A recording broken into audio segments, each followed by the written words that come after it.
welcome back to Two Girls with Cancer. I am here with Ashley and I'm your host Becky, and it has been several weeks since we've recorded, so if we're a little bit rusty, probably rusty. Yeah. I feel like we get into a groove and things are really good, and then out of nowhere it'll be like really crappy. Like the last episode I posted was crusty sounding and I have no idea why.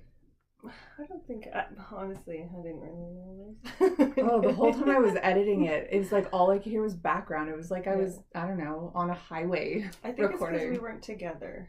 Maybe. And we did it separately, probably. Yeah, maybe, but like the whole point of a streaming software is to... Well, it's because it's a very tight room with a very tight space. One of these days, Ash, we're going to have a whole setup. One day. And don't mind this, I'm all natural today. No, I love it. Okay, tell them why. Because I went and seen my girlfriend. She does all the facials, eyebrows, eyelash lifts. I got that done today, so I can't really put anything. I need an eyelash lift. But if you look, I don't have very many eyelashes, so it doesn't even look. You need more protein.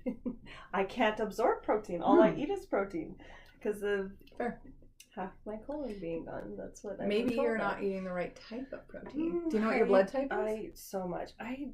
I'm an O. I don't know if I'm negative or positive. Well, it doesn't matter. O's are red meat eaters, so majority of your meal I just ate should be red meat. Yes, that's good. But anyways, she's offering 25% off. We'll take a picture of that and then we'll post it. Yeah, Natural Beauty Spa. Is she in Spruce Grove? Yeah, she's in Spruce. She's home based also, so just so you guys know. I love to support home based businesses. Right? I think it's so awesome to like work for yourself and not for some old white man.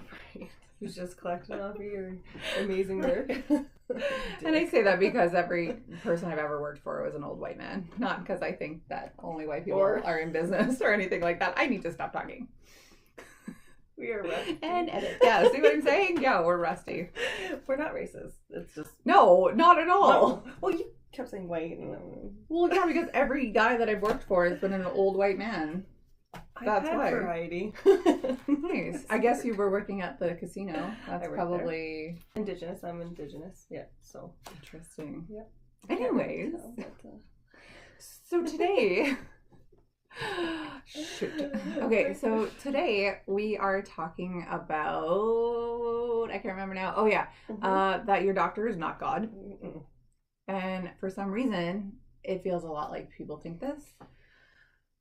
Yeah, it's more so like when you go through something traumatic, you really get your eyes opened to not accepting answers that or prognosis or whatever they tell you that. Well, if you're accepting their prognosis, like that's on you, because they are going to tell you from an educated guess, basically, what they think is going on with you. Like when they say to you, you've got 4 months to live, like, who are you to tell me I have 4 months to live? You're a doctor and you're making an educated guess, but you don't know definitively, and like I don't accept that. I don't either. And especially because they were taught certain ways. You can't get mad at them, but on your side, you got to open your mind. You know, you got to fight for your life and see what else is out there. Right. You know? Yeah, I agree. I was learning over the last couple weeks that, your body, 98% of it is able to heal. So if you have anything wrong with you, and that does not just apply to cancer, like if you have anything wrong with you, 98% chance that you can heal the entire thing through diet and exercise and lifestyle. Isn't that amazing though? We were created that way. Like our bodies are able to heal. Now, what I always have a question is, do you think there's a point where it's too far gone that you can't? Yes and no. Right? I think it's maybe less that the disease is so far gone. It's that like you've taken care of your body so little that it does not have the tools to fight, or some of the medical interventions that you've done are just too aggressive that your body can't rebuild. I mean, look at chemo, like it literally shuts down your immune system to nothing, and like also we hope that you don't die while we're doing it, and then like try to have an immune system to like be better. I'm still immune compromised, and I'm how far out of surgeries? Almost a year. Yeah. Next month will be a year for my third one. And like my official chemo ended middle of October. It's now beginning of August. So almost a year as well for that. But I mean, like the Herceptin went on till June, but it's like there's a reason why I don't feel good. So like insurance, if you're listening to this, there's a reason why people who go through cancer and illness and things like that don't feel good afterward, because like chemo literally shuts down your body to nothing. Surgery is so devastating. Like it's such a traumatic effect on your body. Radiation is hugely hard on your body. So man, cancer treatment's hard. It is. When you get really sick, it's hard to bounce back. Yeah. And I actually think like looking at us and talking to us and being around us, like it's amazing that we both it's amazing that we both bounced back as much as we did. I agree. And I would say, like, quite honestly, I believe it's because of the supplementation and the vitamins that we were taking. Like, don't get us wrong, the exhaustion is still there. There's things that you will not see that we do on a regular, you know, and we don't show that because we want to show our exciting or happy or when we feel good side, so that we can give you guys the motivation to keep going. And you know, oh yeah, behind closed doors is a totally different story, which is almost a disservice in a way, because people see us and they're like, well, you know, why do they look good after having cancer? Like, are they really as sick? And we've said this in a million episodes, like, are they actually sick? But like, yeah, it, you know, sometimes you fake it till you make it. And you know, you and I both are used to wearing makeup and having our hair done and, you know, wearing clothes that we feel good in. Because that's the outward appearance that we like to show. Is it a great representation of what cancer is actually like? No, not really. But then again, like on the opposite end, change that. Being a bald mole rat isn't also an accurate representation of cancer for everybody. Why can't everyone change that point of view? When you look good, you feel good. So why wouldn't we want to give ourselves that little boost of feeling good, or, you know, having some confidence while we're sick? Like, it's if I had to go through chemo and I had the energy, damn right, I'd be putting on fake eye. You know what I mean? Or putting on something. I wore these guys a lot during chemo because my lashes, they fell out, but I still had a few, like enough to adhere them on the bottoms too. But they wouldn't last a few days like they do if you have full lashes, because, you know, it was basically just sticking to my bare skin. So, but, you know, I would wear them quite often because I wanted to feel normal. I had my eyebrows tattooed already, so, you know, I didn't have to worry about that. And then I wore wigs. So between all those things, like, the telltale signs that someone has cancer is like they're bald and they have no eyebrows. Like, you know, that wasn't accurate for me. Not for me. Well, no, I guess for someone who doesn't go through chemo. And like, how many people just assume that you have to have chemo? Everybody. To be a cancer patient. Yeah, I know. Anyway, somehow off topic again, as always. Also, do you find it so hot here? Like, I am. Maybe it's that ring light we got going on over there. Well, I think it's LED. I don't think there's a lot of heat coming out of that. I don't know. Is it the anxiety? Well, my hormones are messed right now, so. Yeah. Tell me about it. Like, menopause is a beast. Like, everyone talks about these hot flashes when you're actually going through menopause. You know, women are like 50, 55, waking up in the middle of the night, the amount of sweat, and like cannot try 37. But I'm wondering, like, is this just minimal in comparison to like actual menopause, or is this it? Like, am I gonna have just been done and then like when I'm 50 I don't have to go through that? I'm hoping so. But I like my hot flashes, they stopped after chemo and it was awesome. But lately I have noticed that I'm warming up. Right. So pre-sick, I was cold all the time, and now I'm hot all the time. I'm both. I'm like either freezing or I'm boiling. I'm never comfortable. Hot. Oh, not comfortable. No. Like from that heat stretch that we had there. Yeah, that was bad. That was so bad. Do you have air conditioning in your house? No, that's like a saving grace. So we have air conditioning. Right. I remember growing up, like, no one had air conditioning. Like, when I was in Ontario, everyone has air conditioning. When you move here, no one has air conditioning. Yeah. But I think our summers are kind of consistently getting hotter. They are. And we don't have the humidity. So, like, in Ontario, like, you need that air conditioning because that humidity is dirty. And here you don't. So you can kind of withstand that couple weeks stretch of heat. Yeah, because it wasn't overly long. I think it was 3 weeks, wasn't it? That's enough weeks to want to like. But here, move you away. know, it's so funny. We're never ever just happy. No, of course not.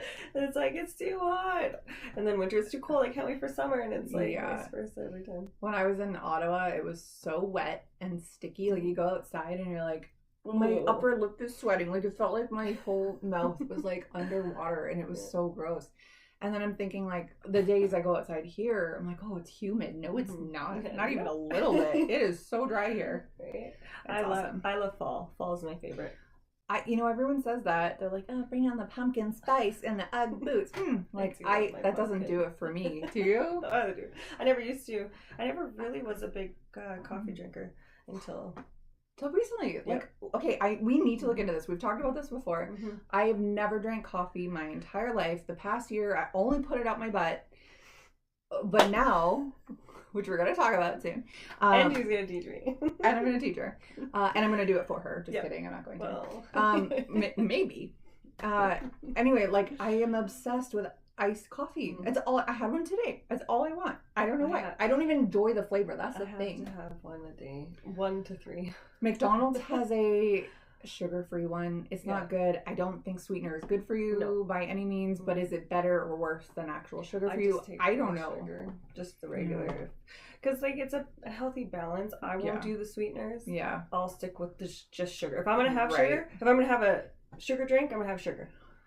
That's kind of how I feel. Yeah, right? I'm wondering, like, could I make my own iced coffee and use a coconut milk? Of course you could. And then froth the coconut milk up and then use honey, and then I can use, like, an organic fair trade coffee. Why don't I do that? Is it just coffee in ice cubes? It's just like meal prepping. Oh, that's why. Okay, I'm not ever doing that. No, but I mean, in your mind, you're probably like, why? Like, that is a lot of work. I don't think so. Well, we just got, what should we call it? My brain, come on.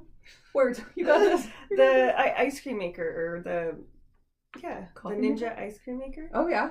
And I'm so excited because I love ice cream, but I couldn't eat it because it's all sugar, right? Bubblegum's my favorite, but I'm gonna start making it like protein ice cream.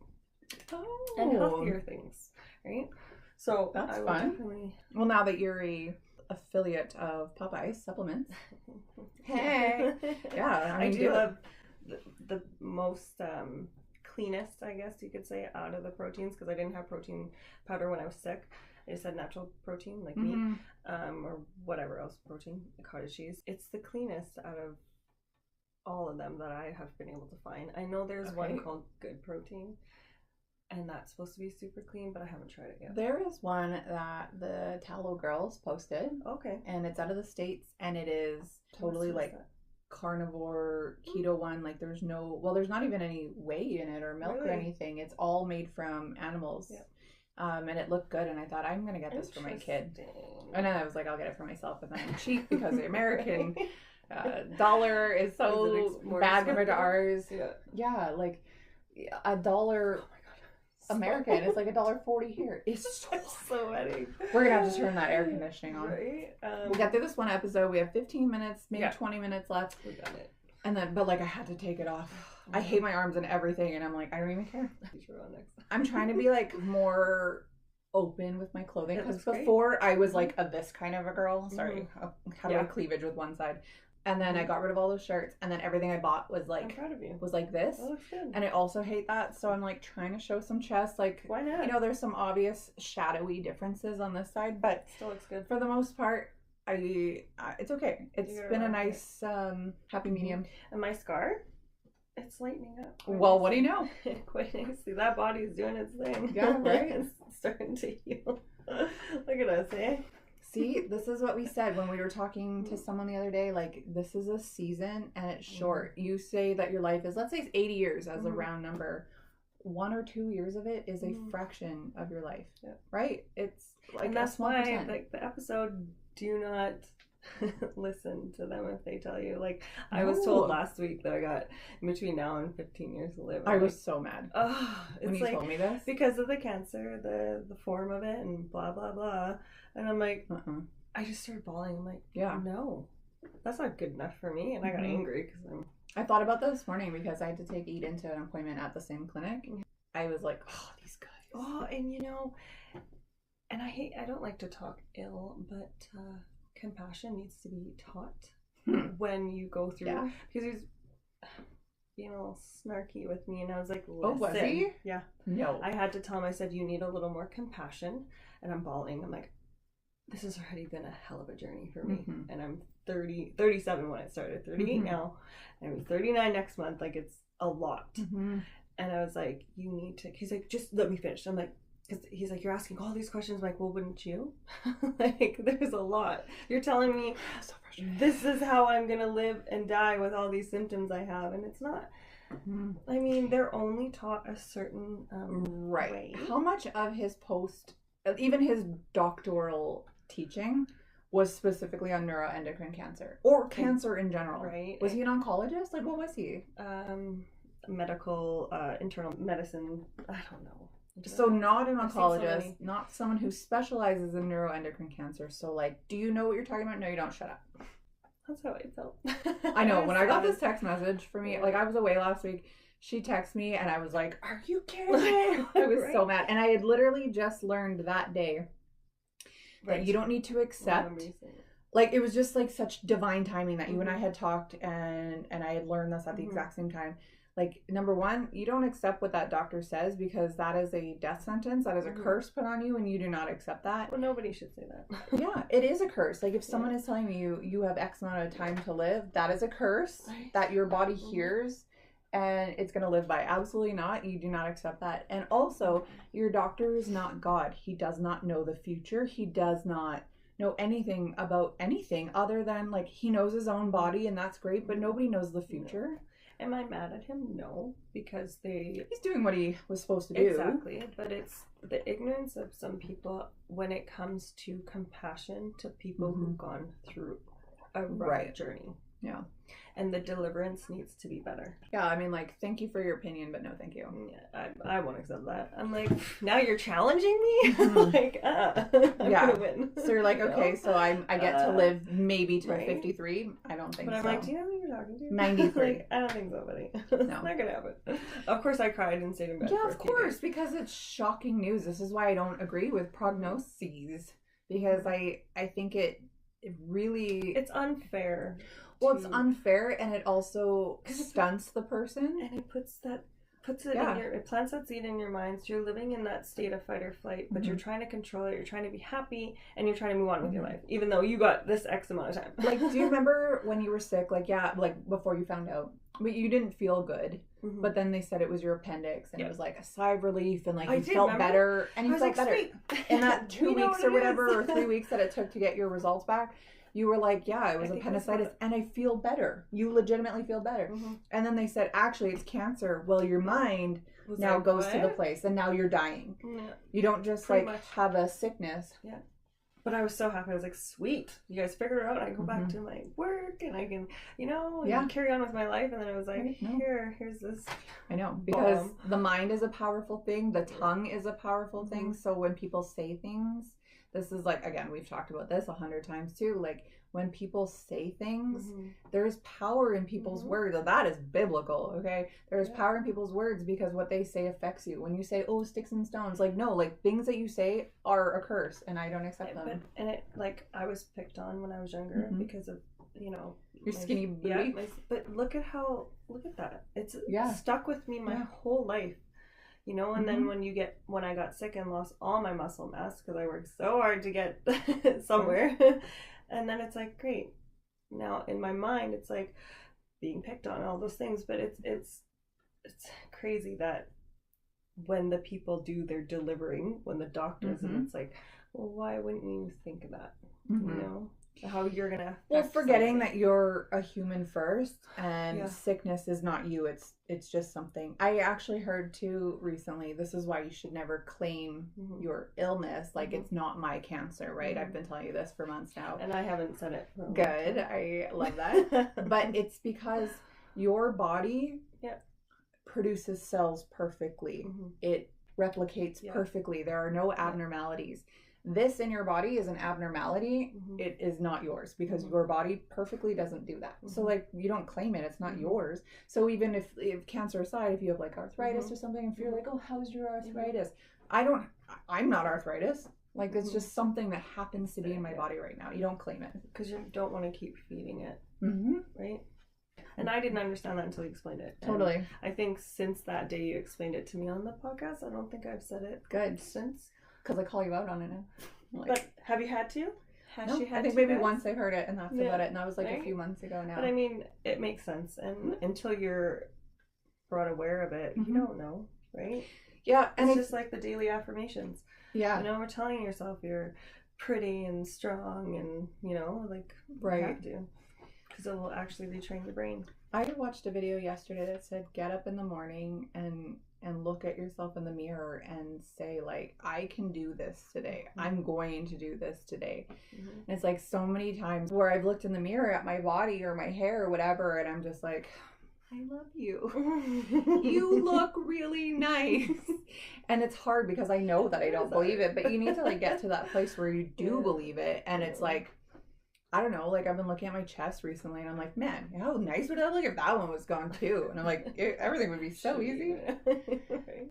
Well, me, I've gained in the last couple of months, I don't know what it is, but I've packed on 10 pounds and I'm like, because almost 30. I know, but it sucks for us because also with where we are, it's going to take us even longer to get off. But when my average weight usually prior was muscular, I had muscle definition and I was sitting at 141 to 143. When I got in the heat of sickness, so just before they did the first surgery, I got up to 162. And then after my surgeries, I was 139. And then I kind of sat around like 150. And then in the last couple of months, I'm 161 again. I'm like, what the shit is this? But with you walking around with skinny legs, and it's for sure mostly on my tummy, where I'm already swollen and all that. So it's like, God, I'm trying to tell myself, you're so pretty. Yeah. Every day. Well, here's the thing, like, is prettiness solely based on your physical appearance, like how defined and toned your legs are and your stomach and to me, your face? As like the person who I was prior, yeah, I get that. In my mind, that's where I will always stay, I think, because I worked so hard to be that person, but now I'm trying to be like, you are beautiful. Well, I'm trying to remember, like, despite like the weight gain and how I feel now and the obvious body changes, like I went through an absolute beating and I came out of it fairly unscathed, really. You know, like that's okay. Like I am doing it, right? Like I'm trying my best to love the new skin I'm in, and I'm trying to. Yeah. These days. But... sorry, there's something in my eye and it hurts so bad. So I'm just gonna sit here and rub my face while you're talking. No big deal. Probably, because I actually hate eyelashes. I've told you that before. And I glue these on just because, like... Oh, those are glue on? Okay. Oh, yeah. They're, like, the underneath one. As you can see, I got nothing today. But look how pretty this girl is natural. Are you kidding me? Are you kidding me? See, look how natural. Where my weight is, too. Did you notice? Really? After getting that stupid thing done, and it's like... Stupid. Oh, excuse me. And cut. Yeah. I mean... I think, like, look how natural you look. Thanks. You know what, you should do it next episode with me. We'll have an no makeup. Yeah. Well, we're recording a bunch today, so this is gonna carry on for the next month. Yeah, in 5 weeks from now, it's gonna be no makeup. I'm not gonna fill my eyebrows. I'm not gonna put on blush and highlighter. I didn't even contour today, so there's gonna be none of that. And I'm gonna have full tone though. I don't even have... Well, the lighting in here is very strange today. It's a very dark room now. Normally we have the curtains open, but today it was like this side of our faces was like dipped in oil. It was like so shiny. It looked like we're like oil dips. Yeah. Anyways, back to our topic as always. So the reason that this came up is because yesterday I sent you this text message. So I'm in this breast cancer support group local to our area, and I made the comment about live blood analysis, which, you know, Ashley and I talk about all the time. We believe in it. Ashley believes that it helps save her life. I do. And like how it is a very valid form of holistic health, right? And so I posted about it in this group because I think it's very important that people... It's awareness. Yeah, like people go outside of their comfort zone of listening to only their doctors and do some things to figure out, because what the doctors are doing is treating what you have. Like, you have cancer, I'm going to treat that you have cancer. But like, why did I get cancer? What led up to this? And it doesn't look at that. And it's like with live blood analysis, it's like, hey, you're full of fungus. Like, hey, do you have a mold exposure? Do you have, like, there's parasitic organisms in there. You're not absorbing your protein. You might have blood sugar regulation issues. So there's a lot of things that can actually lead up to it. So anyway, I posted about it. Well, the moderator of the group responded back, I appreciate your posting, Becky. However, I feel strongly that anyone should consult their doctor or oncologist before doing something like this. Why? Okay. Unless you have a pretty open-minded doctor or oncologist, they're going to say don't do it because you're not going to find out anything. They think that the standard CBC blood test is all you need, but it's not. Like, not even a little bit. I'm not certain this is regulated, and there is no disclaimer on here that you can't practice medicine. I don't really know what she means by that. Not to be rude about this, however, I think before anyone tries it, I strongly advise talking to your own doctor. I know you're trying to be helpful, however, I need to respect everyone in the group so that they are well informed. Like, I just want to tell her to shut up. I did. I was like, what group is this? You're like, add me to it. So I just responded, like, I appreciate your concern. I didn't. I did not appreciate her concern. No, of course not. I am not trying to practice medicine. I'm just pursuing something that helped me beat stage 3 cancer. People are free to stick to their mainstream medicine, but that wasn't fitting for me, and I needed to seek holistic treatments. I'll be deleting this post, thanks. And then I deleted the post, and then I left the group because I thought this is closed-minded. Like I said, I came through stage 3 cancer fairly unscathed, and I breezed through it because this poor woman who's posting, she's not better. You know, she got sick around the same time I did. She's not better. And I hate to say that. That's terrible. And I'm not saying that anything I did was better than what anybody else did. Everybody is going to respond differently. But I definitely attribute to a lot of my success in how strong I built back my immune system. Right? Like, I got my thymus working again. I got my antioxidants up. I got my glutathione way up. These are, like, glutathione is your master antioxidant. So, like, if you're building these things in your body, you're able to fight off things that aren't supposed to be there. Exactly. So that just really frustrated me. And I texted Ashley and I was like, it was so bad. And again, like, I appreciate her concern. But, however, I think you're wrong. She is wrong. I'm going to say that. Straight up, you're wrong. Well, everyone's entitled to their opinion. Yes, of course they are. But when we did it, how would regular, what do we call them? Normies. Doctors. Oh, doctors. Know that I had parasites. Well, they wouldn't. I was infested with them. They crossed the barrier. They were in my bloodstream. I would never have known. You should see how many are in. When I did it the first time, we didn't see any parasitic activity. Now, probably because I'm no longer on ivermectin and I don't do coffee enemas twice a day like I used to, I'm full of them. Did you see the one where I posted where he's eating my red blood cell and he's dragging it? Did you see that one? Oh my, it's bad. It's like, called a chondrite on airs. How? I'll tell you all about it. How would I have known? A bit of research. I don't know. How do you know? And who would have found that? Well, there's also a lot of studies out there now that show that cancer can be caused because of parasitic activity in your body. Obviously, anything parasitic is something that isn't supposed to be there. Yeah, your body does create it. It's not necessarily an outside source, like not like you were eating pork or whatever. It's something that your body creates and it grows in you, but it's not supposed to be there. And it does eat. It's called it's part of like what's called a pleomorphic cycle, and basically it's the decomposition of your body. So it starts from like what's normal in your body and it's like a cycle to like basically full degradation, like it's decomposing your body. What's the phrase, like from dust you came and from dust you'll go kind of thing? That's literally what's happening in your body. So if you have these things in your body, it's eating your inside and breaking you down little bit by bit by bit by bit. But it's like people are like, eh. But I think like the mainstream tests that they're checking for, like I found out I had a parasite back in 2009. I had beaver fever. They could check that by doing a stool sample, but that's like an outside thing that got into my body. It wasn't your body creating parasitic organisms that are eating you. So anyway, so I was like really annoyed yesterday. and I wrote down about cognitive dissonance, and that's basically mental discomfort that results from holding two conflicting beliefs, values, or attitudes, or the discomfort when their behavior doesn't align with their values or beliefs. So one example it gave was like, that smoking's wrong, and yet you say it calms me down and I need to do it. That's cognitive dissonance. So it was a little bit different than what I thought it was. But it was saying that there's different defense mechanisms that come along with it, like avoiding the situation, so ignoring or discouraging others or distracting themselves, which was part of what I thought was going on yesterday with that lady. Delegitimizing it, so undermining evidence. Again, I felt like she was doing that as well. Or limiting the impact, so belittling the importance of it. So I thought that she was doing all that. Why? Maybe because she totally believes what her doctors are telling her, even though I'm sure deep down she's thinking like, hey, this girl had stage 3 breast cancer, and I'm young. I'm a lot younger than this woman. The younger you are, the more aggressive this cancer is, just so people know, right? Because your cells replicate that much faster.